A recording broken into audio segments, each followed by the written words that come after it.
The Medal of Honor is the United States of America's highest and most prestigious military decoration. It is awarded to recognize U.S. military service members who have distinguished themselves by acts of valor. The medal is normally awarded by the President of the United States in the name of the U.S. Congress. We all know the most famous of those who have received the Medal of Honor, but how many of us know the history behind the nation's highest award for bravery? The modern-day Medal of Honor had a number of precursors. The first medal for military service in the U.S. was issued in 1780, after its creation in the same year by the Continental Congress.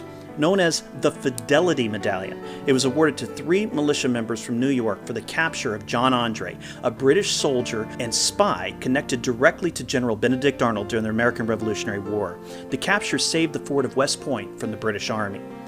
The Fidelity Medal was followed by the Badge of Merit in 1782, which is considered the first military award of the United States Armed Forces. Designed by Washington himself in the form of a Purple Heart, it was intended as a military order for soldiers who exhibited not only instances of unusual gallantry in battle, but also extraordinary fidelity and essential service in any way. The Purple Heart is the official successor decoration of the Badge of Military Merit. After the outbreak of the Mexican-American War, a Certificate of Merit was established by Act of Congress in 1847, and it was awarded to any private soldier who had distinguished himself by gallantry performed in the presence of the enemy. This medal was later replaced by the Army's Distinguished Service Medal in 1918. The modern Medal of Honor traces its direct lineage to the U.S. Civil War. The medal was first authorized in 1861 for sailors and Marines, and the following year for soldiers as well. The Medal of Honor we think of today was formally established by an act of Congress and signed into law on July 12, 1862. The first South Carolinian to receive the award during military action was Ernest Garlington of Newberry, who earned the honor for distinguished gallantry against the Sioux Indians at the Battle of Wounded Knee in 1890. 8 South Carolinians were awarded the medal during World War I, including 3 who made the supreme sacrifice. In 1991, the Sisters of Corporal Freddie Stowers of Anderson County were presented a posthumous award for his extraordinary courage while attempting to destroy a machine gun placement that had pinned down his men. Stowers was the only African American from World War I awarded the medal.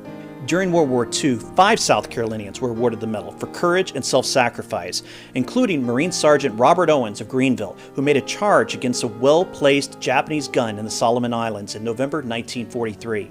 His sacrifice silenced the guns and paved the way for a successful invasion. During the Korean conflict, 3 South Carolinians were awarded the award posthumously, while the 4th, Marine Staff Sergeant Robert Kinnamore of Greenville, miraculously survived a blast of a grenade which he had thrown himself on to protect his platoon. 7 native South Carolinians were awarded the Medal of Honor during the Vietnam conflict. Then Captain James Livingston, originally of Georgia, was awarded the Medal of Honor while serving as Commanding Officer, Company E, 2nd Battalion, 4th Marines, when he distinguished himself above and beyond the call of duty in action against enemy forces during the Battle of Dai Do. The youngest living recipient of the Medal of Honor is Kyle Carpenter of Jackson, Mississippi. On the 21st of November 2010, while joining his team to fight off a Taliban attack in a small village, he suffered severe injuries to his face and right arm from a blast of an enemy hand grenade, including multiple shrapnel wounds and the loss of his right eye. After-action reports state that he threw himself in front of the grenade to protect a fellow Marine. After his July 2013 medical retirement, Carpenter enrolled at the University of South Carolina, Columbia, and received a degree in International Studies in 2017. Since its inception, more than 3,500 Medals of Honor have been awarded to members of the Army, Navy, Marines, Air Force, and Coast Guard. Today, we salute the bravery of those who have gone above and beyond in the service of this great nation. To learn more about the Medal of Honor, visit the National Medal of Honor Museum at Patriots Point in Mount Pleasant, South Carolina. And now we know. And knowing is half the battle.